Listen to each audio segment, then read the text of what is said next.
2024-এর বুদ্ধিজীবী কারা? ফরহাদ মজহার, সলিমুল্লাহ, পিনাকি ইলিয়াস, মাহমুদুর রহমান। পাকিস্তান থেকে শুরু করে আপনি কোনো জায়গায় এই বুদ্ধিজীবীগুলোকে জেলের ভাত ছাড়া কোথাও ভাত খাওয়াইতে পারবেন না।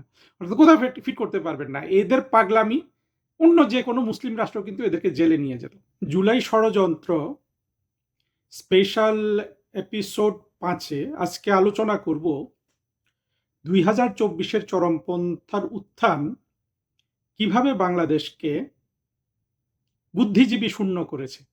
আলোচনাটা অনেক সহজ করে দিয়েছেন রুমিন ফারহানা। আমি ওনার একটা রিল দেখলাম 2-1 দিন আগে সোশ্যাল মিডিয়াতে। উনি একটা গুরুত্বপূর্ণ প্রশ্ন রেখেছেন যে বাংলাদেশে 5 জন রবীন্দ্রসঙ্গীত শিল্পী, 5 জন নজরুল সঙ্গীত শিল্পী, 5 জন ভালো লেখক, এইভাবে উনি বলেছেন আর কি। ভালো যারা বেস্ট এইরকম 5 জন করে দেখাতে, যারা বিএনপিকে সমর্থন করে। রুমিন ফারহানা নতুন করে কিছু বলেননি। এটা সবসময় দেখা গেছে বাংলাদেশ স্বাধীন হওয়ার পর থেকে, কিংবা আমাদের যে মুক্তিযুদ্ধের সংগ্রাম সবকিছু থেকে শুরু করে আজ পর্যন্ত বাংলাদেশের সত্যিকারের বুদ্ধিজীবী যারা ছিলেন বা লেখক, সাহিত্যিক, কবি, সঙ্গীত শিল্পী, যাই বলেন, যদি সত্যিকারের সঙ্গীত শিল্পী, নায়ক নায়িকা এদেরকে এখন আর ধরা যাচ্ছে না। কারণ হলো এই লোকগুলার আসলে সত্যিকারের মননশীল কোনো শিক্ষা নাই। যদিও এদের যোগ্যতাকে সম্মান করতে হয়, কিন্তু মননশীলতার শিক্ষা বা সৃষ্টিশীলতার শিক্ষা সেটা আর একটু গভীর জিনিস। সেটা কিন্তু আমরা কখনো দেখি নাই যে আওয়ামী লীগ ছাড়া অন্য কোনো দলকে সমর্থন করে। কেউ ছিল যে কমিউনিস্ট পার্টি টার্টিকে সমর্থন করে, বাট মোটা দাগে আওয়ামী লীগকে কিন্তু সবাই সমর্থন করেছে। এটার কিন্তু একটা বাস্তব কারণও আছে। এই কারণটা বোঝা খুব জরুরি। সেটা হলো, আমি যদি এক বাক্যে বলি, সেটা হলো সত্যিকারের কোনো বুদ্ধিজীবী হওয়া সম্ভব না কেউ যদি বাংলাদেশের যে মুক্তিযুদ্ধের চেতনা সেটাকে সমর্থন না করে। এখন দেখুন, বাংলাদেশে যদি মুক্তিযুদ্ধের চেতনাকে সমর্থন করতে হয়, স্বাভাবিকভাবে পছন্দ করুক বা না করুক, সেই বুদ্ধিজীবীকে আওয়ামী লীগকে সমর্থন করতে হয়। এমন নয় যে তারা সবাই আওয়ামী লীগকে ভালোবেসে সমর্থন করে। তারা সমর্থন করে এই জন্য যে আওয়ামী লীগের চেয়ে বেটার কোনো অপশন তাদের কাছে নাই সমর্থন করার জন্য রাজনৈতিক শক্তি হিসাবে। দেখি এই আমার এই কথার পক্ষে যুক্তি শেষে একটু দেয়া যায় কিনা, আমরা আলোচনাটা চালিয়ে যাই। বাংলাদেশের মুক্তিযুদ্ধের চেতনা এমন একটা জিনিস, চেতনা বলতে ক্লিয়ার করতে হবে যে চেতনাটা কি। মুক্তিযুদ্ধের চেতনা আমাদের কিন্তু সুস্পষ্ট। সেটা হলো আমাদের যে স্বাধীনতার ঘোষণাপত্র এবং আমাদের ৭২-এর সংবিধান, এই দুটোর নির্যাসটা যদি আপনি টানেন, সেটা হলো একটা উদার, গণতান্ত্রিক, অসাম্প্রদায়িক বাংলাদেশ সৃষ্টি করা ছিল। মুক্তিযুদ্ধের চেতনা বলুন, মুক্তিযুদ্ধের স্বপ্ন বলুন, একই। এটাই হলো মুক্তিযুদ্ধের চেতনা, একটা উদার, গণতান্ত্রিক, অসাম্প্রদায়িক রাষ্ট্র। আমরা যদি আমাদের স্বাধীনতার ঘোষণাপত্র এবং ৭২-এর সংবিধানকে এক করি, তার অর্থ দাঁড়ায় এটা। আর যদি আপনি এটাকে একটা শব্দ দিয়ে প্রকাশ করতে চান, সেটা হলো ধর্মনিরপেক্ষতা। আমাদের স্বাধীনতার ঘোষণাপত্রে অনেক কথা আছে, ৭২-এর সংবিধানেও অনেক কথা আছে। আপনার প্রতিটা কথাকে যেই শব্দটা আপনার সমর্থন করে, একটা শব্দ দিয়ে যদি সবগুলো কথা প্রকাশ করতে চান, সেটা হলো কিন্তু ধর্মনিরপেক্ষতা। আমাদের দুর্ভাগ্য যে বাংলাদেশে ধর্মনিরপেক্ষতা শব্দটার একটা চমৎকার আমাদের দেশীয় সংজ্ঞা বঙ্গবন্ধু দেয়া সত্ত্বেও এইটাকে দেলোয়ার হোসেন সাঈদী চরমভাবে একটা ঘৃণার শব্দে পরিণত করেছে। যে ধর্মনিরপেক্ষতা মানেই হলো যে একটা অত্যন্ত জঘন্য কিছু। বঙ্গবন্ধু কি সংজ্ঞাটা দিয়েছিলেন? যে প্রত্যেকে প্রত্যেকের ধর্মবিশ্বাস পালন করবে বাংলাদেশে, রাষ্ট্র থাকবে নিরপেক্ষ। আমি বঙ্গবন্ধুর কথাটা কোট করতে পারি নাই, বাট মিনিংটা পরিষ্কার। আমরা যদি সেটা নিয়েও এগিয়ে যাই, আমাদের মুক্তিযুদ্ধের চেতনা কিন্তু আসলে ধর্মনিরপেক্ষতা। ধর্মনিরপেক্ষতা ছাড়া আপনি একটা আধুনিক গণতান্ত্রিক রাষ্ট্র গঠন করতে পারবেন না। এখন আমরা দেখি যে 2024-এর বুদ্ধিজীবী কারা। পিনাকি 1 নম্বর, ইলিয়াস 1 নম্বর, কারণ ইলিয়াসের সমর্থক বেশি। আপনারা অবশ্য অনেকে এখন আমাকে মানে এখনই আপনাদের হয়তো ব্রু কপালে উঠে গেছে যে ইলিয়াস পিনাকি এরা কিভাবে বুদ্ধিজীবী হয়। ওদেরকে সোশ্যাল ইনফ্লুয়েন্সার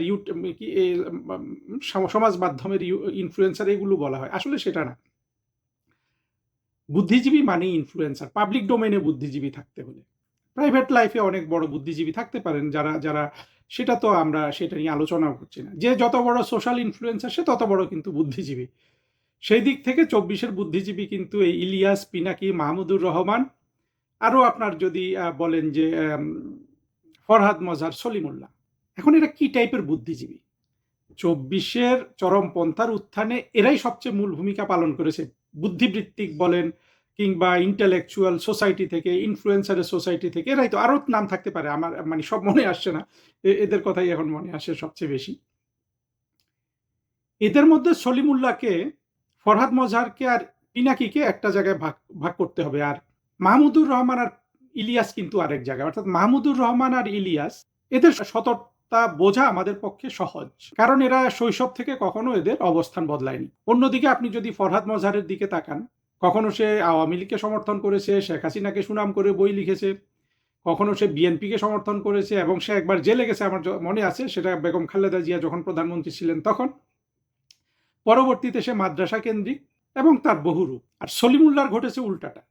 সলিমুল্লাহকে যদি আমরা ২০১৩-১৪ সালে দেখি, তার কথা শুনি, পরিপূর্ণভাবে সে কিন্তু বাংলাদেশের মুক্তিযুদ্ধের পক্ষের যে কথাগুলো বলা দরকার সেটা সে বলতে পারত। ১৮-১৯ থেকে সে মাদ্রাসা ভিত্তিক বুদ্ধিজীবিতার দিকে চলে গেল। শয়তানিটা দেখেন, একটা মানুষ কিভাবে ৬০-৭০ বছরের একটা মানুষ ১৩ সালে যেই কথা বলে ২৪ সালে এসে সেই কথা বলে না। যাই হোক, এখানে আমি আজকে সলিমুল্লাহর গীবত গাইতে আসি নাই, তাকে নিয়ে আলাদা একটা বক্তৃতা কোথাও দিয়েছিলাম। কিন্তু এদের সমস্যা হলো যে পিনাকি, ফরহাদ মজহার, সলিমুল্লাহ এরা একসময় একরকম ছিল, আরেক স্টেজে এসে ভিন্ন রকম হয়েছে। ইলিয়াস আর মাহমুদুর রহমান সবসময় এক জায়গায় ছিল।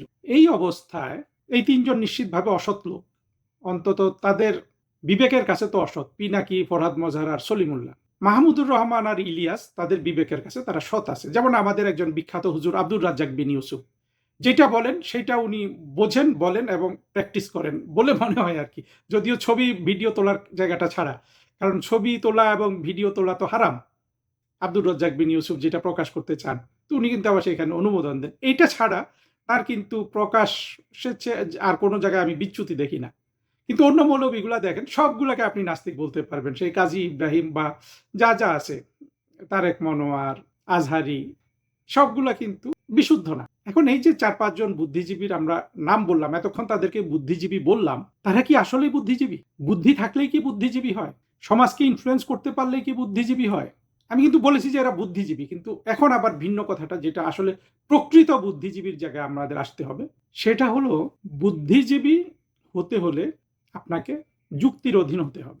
সলিমুল্লাহ, ফরহাদ মজহার, পিনাকি, ইলিয়াস সবার এখনকার যে বুদ্ধিজীবিতা, এইখানে সমস্যাটা হলো তারা কিন্তু যুক্তির অধীনে আর বুদ্ধিজীবিতা করছে না। তাদের ক্লায়েন্ট অনেক বড়, কিন্তু যুক্তির বুদ্ধিজীবিতা তারা করছে না।